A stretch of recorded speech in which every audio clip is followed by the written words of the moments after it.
अभिधान राजेंद्र कोश दूसरा भाग, और उसमें 60वां सब्जेक्ट उत्सव। उत्सव से सब परिचित है। उत्सव यानी कोई नया वातावरण, कोई खुश मिजाज। उत्सव यानी कि कुछ रंगीन माहौल। उत्सव यानी कि कुछ पूर्णाहुति पे खुशियां मनाना।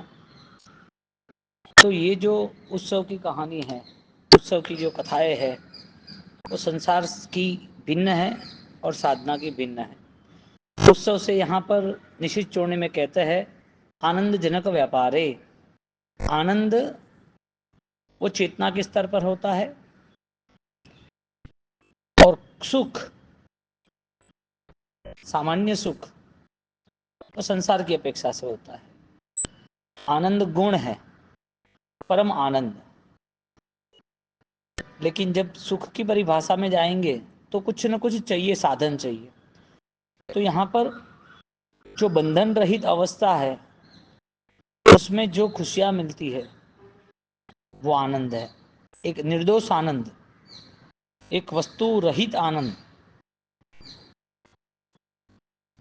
एक कोई चीज के अभाव में आनंद और अनुभव का आनंद, ये सब चीज विदाउट सपोर्ट है। तो जहां आनंद की भूमिका बढ़ती रहती है, वो आनंद की भूमिका उत्सव बन जाता है। जो जैसे जैसे आनंदित रहता जाता है, ऐसे ऐसे जीवन उत्साही और उत्सवी बनता जाता है। इसके लिए उत्साह या उत्सव कोई चीज का मोहताज नहीं होता है, कोई आवश्यकता नहीं चाहिए उसको। यदि उसे ऐसा लगे कि ये हो तो ही मुझे अनुकूलता रहेगी, ये हो तो ही मुझे शांति मिलेगी, तो जितनी भी चीज़ों के साथ जुड़ी हुई इच्छाएं हैं, चीज़ों के साथ जुड़ी हुई कामनाएं हैं, चीज़ ही आधार बन जाती है, तो वो सारी चीज आनंद नहीं बन सकती।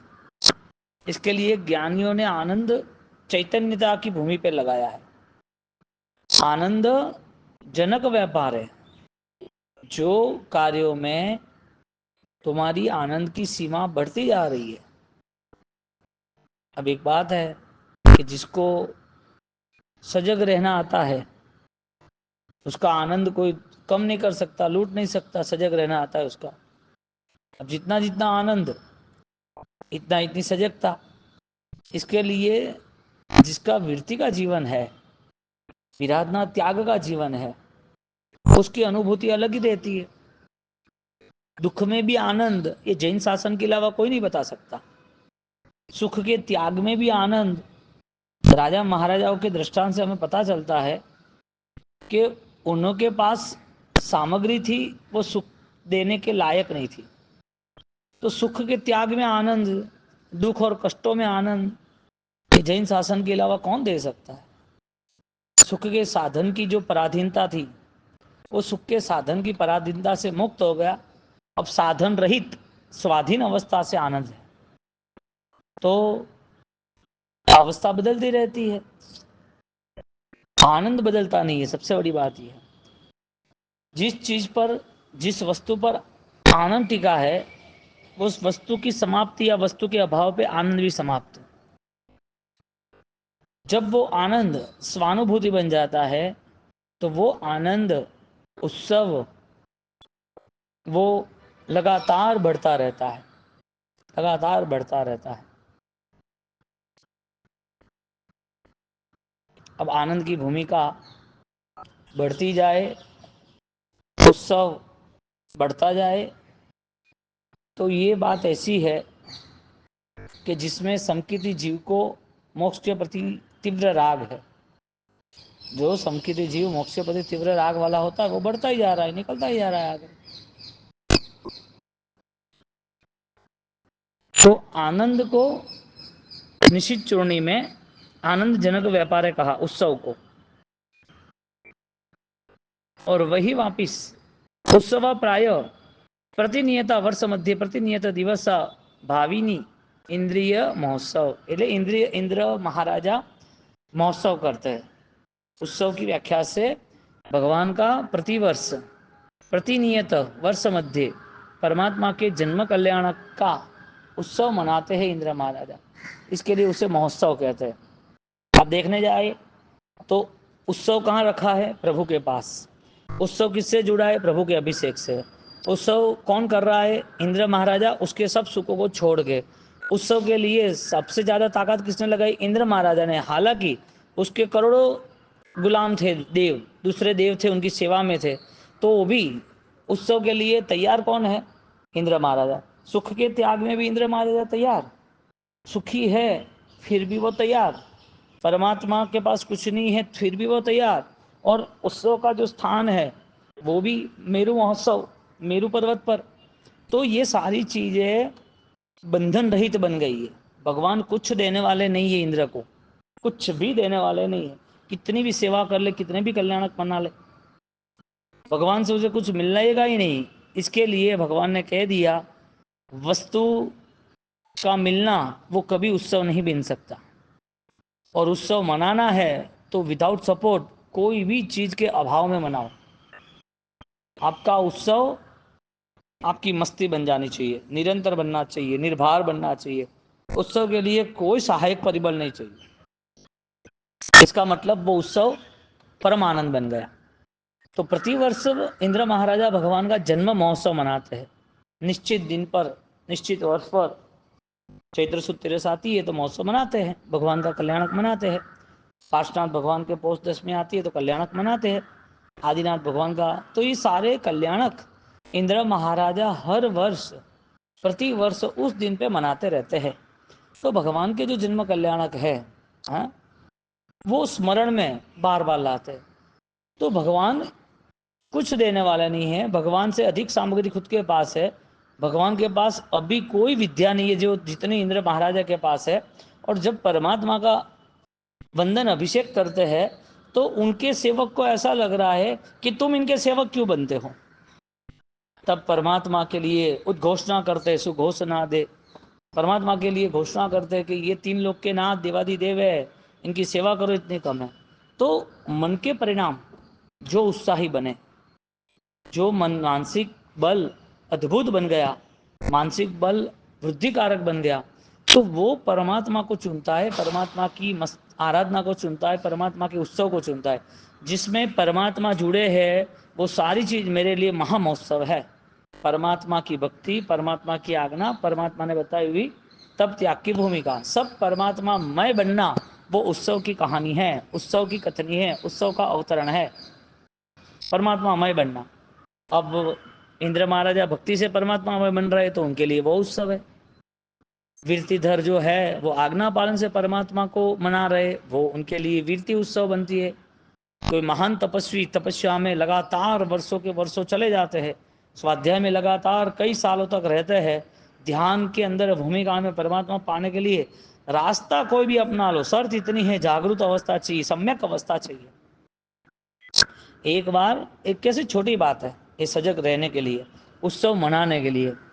एक बार एक के जगह पर एक आदमी ट्रेनिंग लेने जाता है और उसके मास्टर्स होते हैं, वो पूछते हैं कि तुझे क्या ट्रेनिंग लेनी है? कि मुझे तो सुरक्षा की ट्रेनिंग लेनी है, रक्षा कवच की, मार्शल आर्ट की, मुझे कराटे कुंफू, मुझे हर दाव पेच आने चाहिए। तो तुम यहाँ सिखाते हो ना? तो कि हम सिखाते तो है। तो तू कितने साल यहाँ रहेगा, सीखेगा? तो वो विद्यार्थी कहता है कि मेरे पास तो टाइम इतना है नहीं, 1 साल है, 1 साल में आप मुझे जितना सिखा सकते हो सिखा दो। तो कि 1 साल में तो कैसे पॉसिबल होगा, 1 साल में तो पॉसिबल है नहीं। तो कि ठीक है, आपको जो उचित लगे वो करो। ठीक है, तो फिर करते हैं हम। अब उस विद्यार्थी को, मेंबर्स को एंट्री दी, उनको बोला कि अभी तो नॉर्मल ये सारा जो कैंपेन है यानी कि हॉस्टल्स है उसमें तू काम कर, जो गुरुकुल है उसमें तू काम कर, तपोवन में। तो उसको ठीक है, तो उसको काम पे लगा दिया। काम पे लगा दिया कि भाई लोगों को जगाना है, भक्ति के लिए ले जाना है, खाने पीने के लिए बुलाना है, खाना पीना तैयार हुआ कि नहीं चेक करना है, कुछ सफाई करनी है, दूध लेने जाना, सब अलग अलग प्रकार के काम दे दिए। वो सोचता है मैं आया था सुरक्षा की ट्रेनिंग लेने के लिए और मुझे तो काम पे लगा दिया इन्होंने, अभी क्या करूं? 12 महीने चले गए, कुछ सिखाया नहीं। वो टेंशन में आ गया। उसने बोला जब तक मैं कुछ नहीं बोलूँ तब तक कुछ बोलना मत, धैर्य रखना, क्योंकि सीखने का सबसे बड़ा गुण ये है धैर्य। और धैर्य को यदि बढ़ाना है तो सबसे बड़ा वापिस दूसरा गुण है आज्ञा पालन। तुम्हें धैर्य बढ़ाना है तो आज्ञा पालन करना, मैंने जो बोला वो करना। तो ठीक है, अब साल चला गया, अभी मन में युद्ध चल रहा है, कुछ करे कुछ करे, फिर भी वो गुरु ने कुछ नहीं कहा, यानी कि मास्टर्स ने उसको सब काम देते रहे, कभी खाना पकाना, कभी झाड़ू निकालना, कभी तैयार करना, कुछ ना कुछ काम देते रहे। अब उसको साल भर के बाद बोला तेरी ट्रेनिंग अब स्टार्ट हो रही है, आधी हो गई है। तो कैसे आधी हो गई, तुमने कुछ सिखाया तो है नहीं मुझे, कि जो तूने काम किया ना ये सब सिखा हुआ ही है, तो क्या अभी ट्रेनिंग क्या आधी हो गई, अभी क्या करना। कि देख मैं कभी भी तेरे ऊपर वार करूंगा, कभी भी तू सोया होगा तो भी तुझे मारूंगा, तलवार है मेरे पास लकड़े की।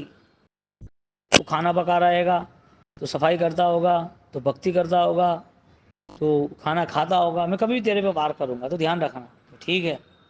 अब वो खाना पका रहा था और पीछे से आके उनको लकड़े की तलवार मार ली, तो वो डर गया, पीछे हट गया, लगा उसको थोड़ा। तो उसके मास्टर्स ने बोला कि भाई तू ध्यान रख, अभी आगे पीछे तुझे मैं जब भी लकड़ी की तलवार लेके मैं आ रहा हूँ, तुझे सजग रहना है, तुरंत ही तुझे प्रहार करना है, यानी कि रक्षा करनी है तेरी। जो कि ठीक है। अब उसे लगा कि मुझे, मैं सो रहा हूँ, वापिस वो मुझे मारने आएंगे, प्रहार करेंगे, तो खाना पका रहा हूँ, ये सब सब कुछ कर रहा है। अब करना सब कुछ है, लेकिन मन कहाँ है, मुझे रक्षा करनी है। मन कहाँ लगा दिया उसने, मुझे रक्षा करनी। एक ऐसी बात है पता है कि सुबह तुम्हें मंदिर में कोई अनुष्ठान है, पूजा पाठ भक्ति, तुम्हें जाना है, तुम्हारी जिम्मेदारी है, और रात को बात हो गई। अब सुबह है ना 5 बजे का अनुष्ठान है, तो वो अनुष्ठान को लेके कोई आएगा ना, तुम्हें दिखेगा नहीं, सिर्फ नीचे आवाज होगी, तो भी तुम्हें वो स्मृति रहेगी कि हाँ वो विधिकार होगा, या वो पुजारी होगा, या ये सामान वाला होगा। तुम्हें अनुष्ठान के रिलेटिव ही समझ रहेगी, तुम्हें जो अनुष्ठान करना है ना वही दिमाग रहेगा। एक बच्चे को एग्ज़ाम देनी होती है 10th की या बड़ी एग्ज़ाम, तो वो एग्ज़ाम रिलेटिव उसके आसपास रहता है, मुझे ये तैयार करना, मुझे ये तैयार करना, ऐसा। अरिहंत ना ध्याने अरिहंत बनी यीशु। उसी तरह इस मास्टर ने उस स्टूडेंट को सजग बना दिया कि मैं कभी भी तेरे पे वार करूंगा। तो वो सजग बन गया, जागरूक हो गया कि हाँ आएंगे आएंगे आएंगे आएंगे। यहाँ ज्ञानी कहते हैं कि सम्यक दर्शन की भूमिका में आपका उत्सव प्रारंभ हो गया। क्यों, सजग अवस्था है इसके लिए। आप जागरूक हो गए क्या करना क्या नहीं करना। वो खाना पका रहा है लेकिन कर क्या रहा है कि भाई गुरु का वार आए तो बचना है। वो सो रहा है लेकिन सोच क्या रहा है, तो विचार तुम्हारे रुक गए। जहां पर जो काम कर रहे थे वो विचार नहीं है, इसकी जगह पर आपके विचार है कि मुझे रक्षा में रहना है, यानी अनुबंध हुआ। तो जहां पर ये सोच आती है, समझ लेना कि हर कार्य अलिप्त हो जाते, हर काम अलिप्त हो जाते। अब उसको 2 साल दूसरी ट्रेनिंग दी, 2 साल। अब 2 साल के बाद मास्टर्स ने बोला अभी तू पास हो गया, तू जा। तो कि मैं कहाँ पास हुआ, कि तूने 1000 बार, सारी बार तूने रक्षा की, सारी बार 1000 बार।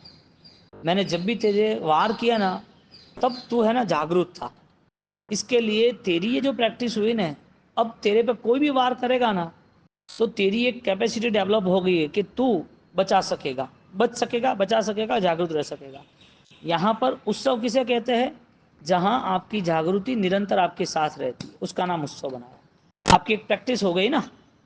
अब उत्सव मनाने के लिए इंद्र महाराजा के पास भक्ति है, तो वीर्तिधर जो साधक है उसके पास कुछ त्याग है, कोई विशिष्ट त्यागी है, तो और परमात्मा के राह पर आगे बढ़ता है। जैसे जैसे वो आगे बढ़ता जाता है, परमात्मा का परम पद का एहसास होता है। गुण स्थानक क्या है, परम पद का एहसास।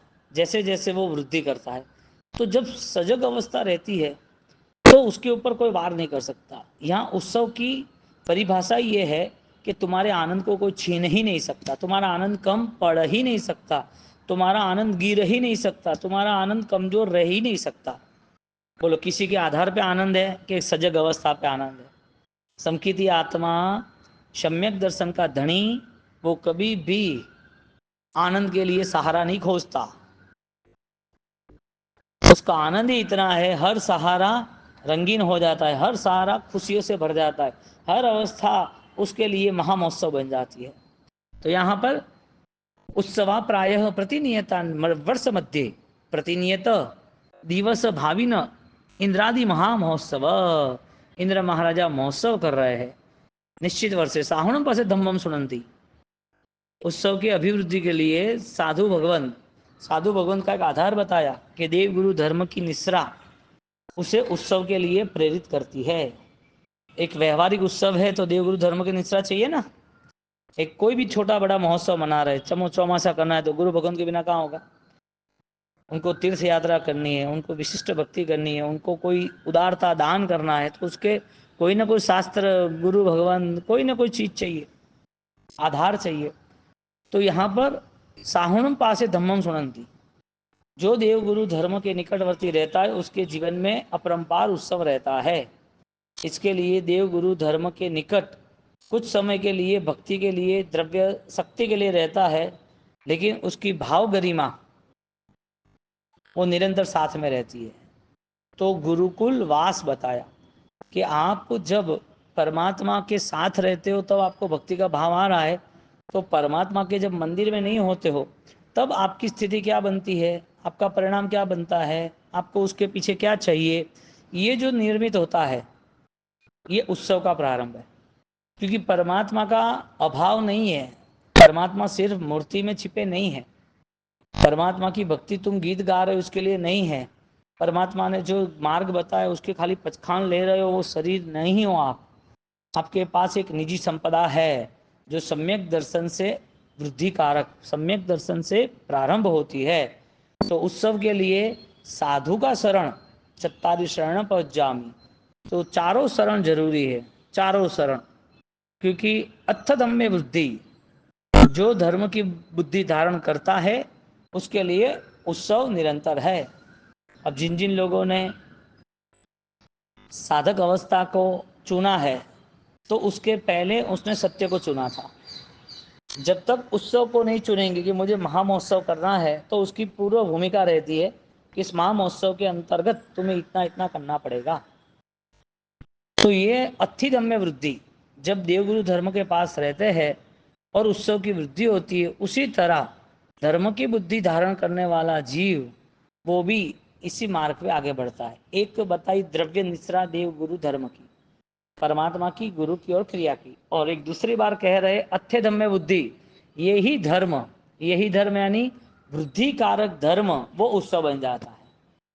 जब उत्सव देवगुरु धर्म के निश्रा में मनाते थे, अब उत्सव अवतरण करने की तैयारी है, उत्सव का अवतरण हो रहा है। कौन सा उत्सव है? जो मुझे धर्म वृद्धि कराए, यानी कि आनंद की वृद्धि कराए। अब आनंद की वृद्धि जब लगातार बढ़ती है तो उसकी भूमिका बदल जाती है। एक व्यक्ति बीमार है, आनंद की वृद्धि बढ़ती है तो क्या होता है उसका एग्जाम्पल, एक व्यक्ति बीमार है, बहुत ज़्यादा बीमार, डॉक्टर को पूछा क्या हुआ, तो क्या उसको तो करीबन 5 साल से ट्रीटमेंट ले रहे, पहले 2 साल कैंसर रहा, फिर अच्छा रहा, वापस कैंसर डिटेक्ट हुआ और उस कैंसर के कारण वापस से भी 1 साल से परेशान है और बहुत तड़प रहे हैं, बहुत परेशान हो रहे हैं। अभी ट्रीटमेंट चल रही है लेकिन कुछ तय नहीं है क्योंकि बहुत सारे इन्फेक्शन बॉडी में है, करीबन 1 साल से हॉस्पिटल में ही है। आपको ऐसा व्यक्ति दिखे और ऐसी व्यक्ति की बात सुनने में आए तो दया आए कि नहीं आए? दया आए कि नहीं आए? आए। यहाँ ज्ञानी कहते हैं कि तुम्हारे अंदर यदि कोई कसाय प्रवेश किया तो समझ लेना तुम्हें, तुम्हारी जीवन में तुम्हें करुणा पालनी है, तुम्हें अपने आत्मा को कोसना पड़ेगा, तुम्हारे स्वभाव को, कि मैंने कसाय को प्रवेश क्यों दिया। एक व्यक्ति वो किसी को दुखी को देख के दया कर सकता है, तो उसके अंदर जो आवेश है, क्रोध है, लोभ है, लालच है, उसके अंदर जितनी बुराइयां है, वो जब आपको दिखती है तो आपको दया आनी चाहिए कि आपको क्रूरता आनी चाहिए। आपने जो भाव स्थिर किया है धर्म वृद्धि का। अथ धम्मे बुद्धि, धर्म वृद्धि और धर्म बुद्धि।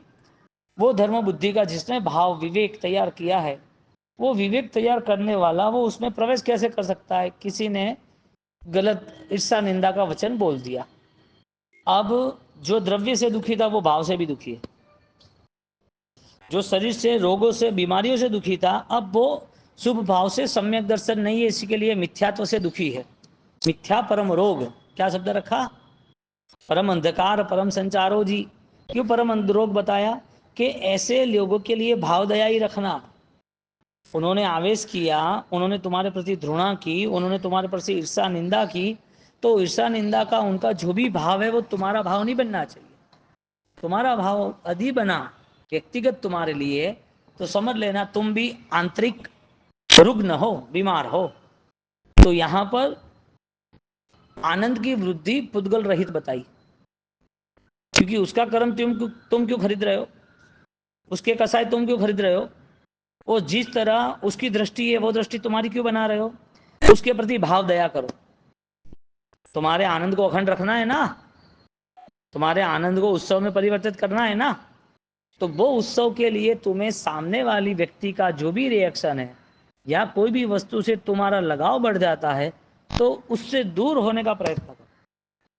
यानी कि विजेता कोई बल से नहीं बन सकता। विजेता बनना है तो कोई क्रूरता से या हत्याओं से नहीं बन सकता। प्रभु महावीर का धर्म है श्रवण परंपरा। तुम सरल बन के, भद्रिक बन के, निखालस बन के, अपने अंदर के कसायों से मुक्त होके तुम विजेता बनो। बोलो उत्सव के लिए तुम्हारे पास कौन सा रास्ता है? अच्छा खाना, अच्छा पीना, अच्छा डेकोरेशन, अच्छे गीत गाना, हाँ, अच्छी जगह मिलना, कुछ दिनों के लिए अच्छा डेकोरेशन होना, ये क्या उत्सव है? इसे उत्सव कब मनाएंगे? जब आत्मभाव से जुड़ जाएगा तो ये जो दिख रहा है उससे अधिक दिखेगा, और जो दिख रहा है वो इतना प्रभावक साबित होगा कि आने वाला जो भी साधक है, जो भी व्यक्ति है, इस सारी चीज़ों को अपने हृदय में उतार के जाएगा कि वाह क्या मज़ा आ गया, क्या भक्ति थी, क्या उन्होंने रंगोली की थी, क्या उन्होंने रचना की थी, क्या भगवान के प्रति श्रद्धा थी उनकी। वो आपने भाव सभर किया हुआ सारा धर्म, वृद्धि कारक सारा धर्म उसको प्रभावित करने वाला बन गया। बोलो आपका आनंद यानी कि आपका उत्सव आपको ही खुशी देता है कि बहुत सारे को खुशी देता है? बहुत सारे को देता है। प्रभु महावीर देव का उत्सव मनाया इंद्र महाराजा ने, तो अकेले ने मनाया, सबने मनाया? सबने मनाया। उनका उत्सव मनाया तो इतनी खुशियां बढ़ी, उस खुशियों के पीछे वो हर बार सोचते थे कब उत्सव मनाए, कब उत्सव मनाए। तो जो उत्सव की प्यास थी, जो आनंद से आया हुआ था, अखंड था, वो उत्सव लगातार मिलता रहे ऐसी सोच में उत्सव की जो प्यास थी, उस प्यास ने उसे इतना तड़पाया, उत्सव के दिन खुशियों से नाच उठा। उत्सव के दिन सिर्फ पैर नहीं नाचे, उसका लहू भी नाच उठा। घुंघरू थोड़ी बाजा, पूरा होठ और हृदय भी बजने लगा। मजा आ गया पाए घुंघरू मीरा नाची नाची नाची। क्यों? उत्सव। मेरे तो गिरधर गिरधारी, हाँ, चंदनमाला वीर वीर वीर, गौतम स्वामी करते वीर वीर, सैनिक महाराजा वीर वीर। तो उत्सव मनाने के लिए लगातार मेहनत की, वो आनंद में रहे, उत्सव मनाया, वापिस वो प्यास गहरी बनाई कि और उत्सव मनाना है। और उत्सव मनाने के लिए वो इंतजार करे। जन्म कल्याणक के बाद वापिस उन्होंने दीक्षा कल्याणक बनाया। वाह, भगवान की चंद्र शिविका, जबरदस्त शिविका को लेके चंद्र वसंतक, और वो परमात्मा की भक्ति में जुड़ गए। आनंद अपरंपार। एक साल उत्सव मनाया, वर्षीदान, तिरियन जुम्बक देव, जितना भी धन जहां भी था बिना नाम का, अधिकार के बिना, वो सब उनके पास लाके रख दिया। भगवान वर्षीदान करो, भगवान वर्षीदान करो। और भगवान के प्रति उनका उत्साह उमंग, भगवान दीक्षित हो रहे हैं और आनंद अपरंपार है। हमें कल्याणक मनाने का मन आया। तो उत्सव कभी रुकता ही नहीं है। जो उत्सव रुक गया, जो उत्सव खत्म हो गया, वो उत्सव ही नहीं है। आनंद कभी बंधन में आता ही नहीं है, खंडित तो होता ही नहीं है। इसके लिए आज की जीत और नई हजारों जीतों को लेकर आता है, और कोई भी हार हार है ही नहीं। क्योंकि जीत के सहारे, जीत के सहारे जिन लोगों ने साधना की है, जिन लोगों ने आराधना की है, वो उत्सव मनाया। तो यहाँ क्या रहा कि भाई जिसने देवलोक वो जामो, प्रभु ने उत्सव मनाया अत्यंत आनंद से। वो देवलोक के सुख भी असार मानते हैं। देवलोक के देवलोक के सुख भी असार मानते हैं। देवलोक के सुख भी असार मानते हैं। क्यों? क्योंकि परमात्मा का जो उत्सव है, वो परमात्मा के उत्सव के अंदर उनको इतना बल मिल गया कि उनको रूप दिया। रूप करी नवरावे, क्या बने वो क्या बन गए? वो बन गए ऋषभ श्रृंग करी नवरावे। वो जानवर बन गए कि प्रभु हमारी कोई औकात नहीं है। उत्सव मनाने के लिए हर हद तक जाने के लिए तैयार है। तो उत्सव मनाने के लिए उन्होंने करोड़ों देवी देवताओं का मान सम्मान नहीं देखा, स्वयं का अभिमान नहीं देखा, स्वयं की विद्याएं नहीं देखी, स्वयं का बल नहीं देखा। उन्होंने तो प्रभुता का रंग देखा कि ये प्रभु का अवसर ही नहीं मिला है। तो वो ऋषभ श्रृंग करी नवरावे, परमात्मा को गोद में लेते हैं और वो ऋषभ श्रृंग करके परमात्मा को ये भक्ति कराते हैं। तो इंद्र महाराजा जब उत्सव मनाते हैं तो किस कैटेगरी में जाते हैं? कैटेगरी इतनी हाई लेवल की हो जाती है कि उसे लग रहा है कि प्रभु जितना समय मिलता है इतना कम ही है, बस मजा करनी। 72 साल के आयुष्य में परमात्मा के सारे कल्याण को, 5 कल्याण का टाइम कम था, समय कम था, लेकिन उस कल्याणक में जो भावधारा थी, जो तीव्रता थी, वो बिगेस्ट पावरफुल थी। क्यों? क्योंकि ये अवसर बार बार तो मिलना नहीं है। इसके लिए उनको मिला हुआ जितना भी सुख था वो सारा सुख एक साथ न्यौछावर करने की तैयारी कर दी। और सबसे बड़ा सुख ये है कि मैं हीन हूं, लघुता में प्रभुता। मेरे में ऐसा कोई बल नहीं है, कोई ऐसा ऐश्वर्य नहीं है, कोई अभिमान ही नहीं। अब भगवान की भक्ति करते करते उनकी इतनी शक्ति बढ़ गई कि इंद्र महाराजा वो खुद मोक्ष के काबिल बन गए। इस भाव में रिटर्न जब आते हैं देवलोक से, तो देवलोक से उनको परमात्मा की द्रव्य भक्ति मिली। अब भाव भक्ति का भी सहारा मिल जाएगा। तो भाव भक्ति के लिए देवलोगे, कौन सा शब्द यूज किया? देवलोगे वो जमाओ, वो बज्जामो, उद्यमी होते हैं, यानी कि उत्साही होते हैं। एक बेस्ट लीडरशिप क्या रिजल्ट आती है? इंद्र महाराजा ने सबको इकट्ठे किए, अनाउंस किया, सुघोषणा दे घंटना दे। हाँ, बोलो कैसा किया? चलो भाई जाना है सबको, सब कलश लेके आ जाना। एक ऑर्डर दिया, चारों ओर सब एक्टिवेट हो गए। और वो ऑर्डर के पीछे पूरा माहौल इंद्र महाराजा का मेरू पर्वत पर अलग ही बन गया। चारों ओर ट्रैफिक, प्रभुमय, परमात्मा परमात्मा परमात्मा, चारों ओर अरिहंत अरिहंत अरिहंत। भगवान अपने सापेक्ष भाव में बैठे। एक आत्मा का उत्सव मनाने के लिए अनेक सामर्थ्यवान लोग तैयार है, और जिसका उत्सव मना रहे वो महा उत्सव खुद मना रहे हैं। उत्सव उनका मना रहे हैं, लेकिन वो अपनी अभ्यंतर चेतनाओं से महा उत्सव में है। कि सारी ये बाहर की जो दुनिया है, ये कितना भी रिस्पेक्ट दे, कांट मैटर, क्योंकि इनके रिस्पेक्ट से, इनकी खुशियों से तो अनंत खुशियां मेरे पास है। ये जन्मता पहलाज 64 इंद्र जयनेवंता, 3 ज्ञान की गरिमा लेके इस पृथ्वी पर अवतरण किया है। 3 ज्ञान की गरिमा। और ऐसे इंद्र महाराजा के बल से या उत्सव से वो थोड़ी प्रभावित हो गए। कर्तृत्व बुद्धि तेरी है, मेरी नहीं है। तो यहाँ पर देवलोके वो जामो साहुण सहंती, समझ जीवन का जो समझ जीवन की साधुत्व अणगारत्व था, समझ जीवन का भिक्षुत्व था, वो भी महान उत्सव है। बोला ना इंद्र महाराजा उत्सव करता है, तो इंद्र महाराजा जैसे उत्सव करते हैं, ऐसा जो आज्ञा प्रधान जीवन है, जहाँ पाप त्याग है, वो भी स्मरण में अगेन रिमेंबर, वो बार बार याद आता है कि मुझे जहना का पालन करना है, मुझे भक्ति करनी है। मैं किसके लिए करना हूँ? टारगेट क्या बन रहा है? परमात्मा, अचीव द गॉड। तो वो अरिहंत ना ध्याने अरिहंत बने जैसो, वो परमात्मा की भक्ति, परमात्मा के लिए जो बनी हुई दृष्टि, वो परम पद का अनुभव कराता है। तो उसके बहुत सारे अंतराय समाप्त हुए हैं, वो तब ही ये उत्सव के लिए तैयार हुआ है। बहुत सारी प्रॉब्लम्स थी, यानी कि मन नहीं मानना, शरीर नहीं मानना, आसपास की कंडीशन मैनेज नहीं होना, या फिर करना है लेकिन कोई रोक रहा है, कर्म भारी है, ऐसी बहुत सारी कंडीशन वो क्लियर होती है, समाप्त होती है, तब परमात्मा के द्वार तक पहुंच सकता है। इसके लिए साधक अवस्था भी परम पुण्य का उदय है, और साधक अवस्था की साध्यता वो परम सिद्धि का उदय है, परम सिद्धि का। एवं असेवण समायन लंबो, उत्सव का सर्वश्रेष्ठ सामर्थ्य यही है कि तुम तुम्हारे स्वभाव में मस्त रहो। यानी इंद्र महाराजा द्वारा भी एक बेस्ट मैनेजमेंट हो रहा है, उत्सव मना रहे हैं, एक साधक अवस्था में उत्सव मना रहे हैं, और साधक अवस्था की गरिमा ऐसी है कि उस गरिमा के रिलेटिव उस गरिमा के रिलेटिव वो साधक स्वभाव में स्थिर रहता है। यानी कि जब तक परमात्मा न बने तब तक उत्सव लगातार चालू है, जब तक परमात्मा की अनुभूति न हो तब तक उत्सव लगातार चालू है। इसके लिए उत्सव के कोई मायने रखते नहीं है, उत्सव का कोई बंधन रहता नहीं है। तो उत्सव की जो भूमिका है ज्ञानियों ने बताई है, वो उत्सव आत्मा का बनना चाहिए। और आत्मा के उत्सव के लिए हमें